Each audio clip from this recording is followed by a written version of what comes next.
Melbourne has hosted some big visits. This one is next level.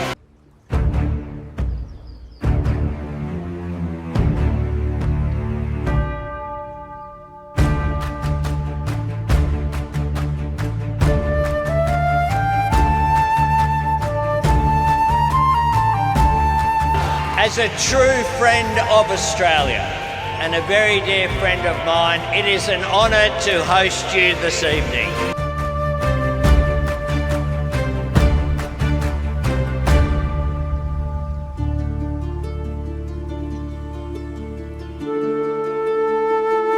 दुनिया की सबसे तेजी से बढ़ती इकोनॉमी है, लेकिन हम जल्द से जल्द दुनिया की टॉप 3 इकोनॉमी बनना चाहते हैं, क्योंकि हमारी प्रेरणा है grow more, grow more, grow more.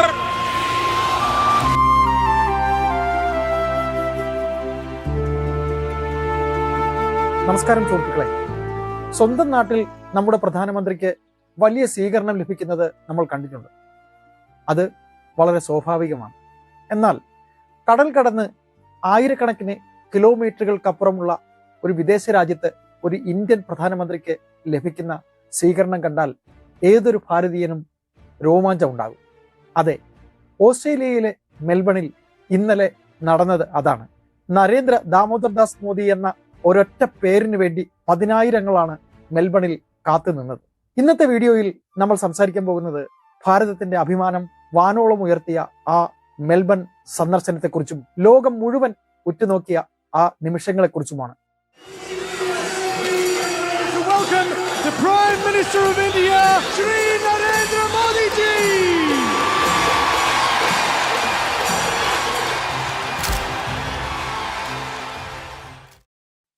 ഈ കാഴ്ചകൾ കാണുമ്പോൾ തീർച്ചയായും ഓരോ ഇന്ത്യക്കാരനും അഭിമാനം തോന്നും. വീഡിയോ അവസാനം വരെ കാണുക.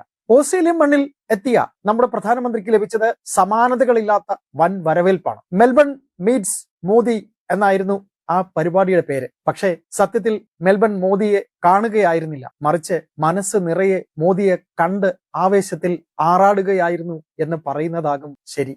10,000-ലധികം ആളുകളാണ് ആ സ്റ്റേഡിയത്തിൽ തടിച്ചുകൂടിയത്. ഒന്ന് ഓർത്തു നോക്കൂ, ഇത് വെറും ഒരു സ്വീകരണമായിരുന്നില്ല, മറിച്ച് ഭാരതം എന്ന വികാരത്തിന് കീഴിൽ ലോകത്തിന്റെ നാനാഭാഗത്തുമുള്ള ഇന്ത്യക്കാർ ഒന്നിച്ചുകൂടിയ ഒരു വലിയ ആഘോഷമായിരുന്നു. ഓസ്ട്രേലിയൻ പ്രധാനമന്ത്രി ആന്റണി അൽബനീസ് തന്റെ പ്രിയ സുഹൃത്തിനെ കെട്ടിപ്പിടിച്ചാണ് വേദിയിലേക്ക് സ്വാഗതം ചെയ്തത്. മോദി സംസാരിക്കാൻ മൈക്കിനടുത്തേക്ക് നടന്നപ്പോൾ ഉയർന്ന കരഘോഷം എത്രത്തോളമായിരുന്നു എന്ന് അവിടെ ഉണ്ടായിരുന്ന കാഴ്ചകളിൽ നിന്ന് നമുക്ക് വ്യക്തമാണ്. അദ്ദേഹത്തിന് കുറച്ചു നേരത്തേക്ക് സംസാരിക്കാൻ പോലും കഴിയാത്ത വിധം ആളുകൾ ആർത്ത് വിളിക്കുകയായിരുന്നു. കാണികളുടെ ആവേശത്തിന് മുന്നിൽ അദ്ദേഹത്തിന് പല തവണ പ്രസംഗം നിർത്തേണ്ടി വന്നു. എല്ലാവരെയും ആവേശത്തിലാക്കിയ മറ്റൊരു കാര്യം എന്തെന്ന് വെച്ചാൽ, മോദിജി തന്റെ പ്രസംഗം തുടങ്ങിയത് ഒരു വിദേശ ഭാഷയിലല്ല, മറിച്ച് നമ്മുടെ സ്വന്തം 4 വ്യത്യസ്ത ഇന്ത്യൻ ഭാഷകളിലാണ്. वणक्कम मेलबर्न, कैसे हैं आप? केम छो? ये शो हाउसफुल है, ब्लॉकबस्टर है. വെൽക്കം മെൽബൺ, നമസ്കാരം മെൽബൺ, കൈസേ ഹേ ആപ്, കേം ചോ. ഇങ്ങനെ തമിഴിലും മലയാളത്തിലും ഹിന്ദിയിലും ഗുജറാത്തിലും അദ്ദേഹം സംസാരിച്ചപ്പോൾ അവിടെയുള്ള ഓരോ ഇന്ത്യക്കാരനും തങ്ങളുടെ സ്വന്തം നാട്ടിൽ നിൽക്കുന്ന ഒരു അനുഭവമാണ് ഉണ്ടായത്. ഭാഷകൾ പലതാണെങ്കിലും ദൂരങ്ങൾ ഏറെയാണെങ്കിലും നാമെല്ലാം ഒറ്റക്കെട്ടാണെന്ന വലിയൊരു സന്ദേശമാണ് ഇതിലൂടെ അദ്ദേഹം നൽകിയത്. ഈ പരിപാടിയിലെ ഏറ്റവും പ്രധാനപ്പെട്ട ഹൈലൈറ്റ് എന്നത് ഭാരതത്തിന്റെ പ്രതിരോധ കരുത്തിനെ കുറിച്ചുള്ള അദ്ദേഹത്തിന്റെ വാക്കുകളായിരുന്നു. ഓസ്ട്രേലിയൻ പ്രധാനമന്ത്രി ആന്റണി അൽബനീസ് ഉൾപ്പെടെയുള്ളവർ വേദിയിൽ ഇരിക്കെയാണ് മോദിജി ഇന്ത്യയുടെ കരുത്ത് തെളിയിച്ച നടപടികളെക്കുറിച്ച് സംസാരിച്ചത്. ഭീകരരുടെ ഒളിത്താവളങ്ങളിൽ നമ്മുടെ സൈന്യം നടത്തിയ ധീരമായ പോരാട്ടത്തെക്കുറിച്ചും പ്രത്യേകിച്ചും ഓപ്പറേഷൻ സിന്ദൂർ പോലുള്ള നീക്കങ്ങളെക്കുറിച്ചും അദ്ദേഹം പരാമർശിച്ചു. ഭീകരർക്കെതിരെ ഇന്ത്യ നടത്തിയിട്ടുള്ള ശക്തമായ തിരിച്ചടികളുടെ പ്രകമ്പനം ഇന്ന് ലോകം മുഴുവൻ എത്തിയെന്ന് അദ്ദേഹം പറഞ്ഞു. ഇതിനുശേഷം അദ്ദേഹം കാണികളോട് ചോദിച്ച ഒരു ചോദ്യമുണ്ട്.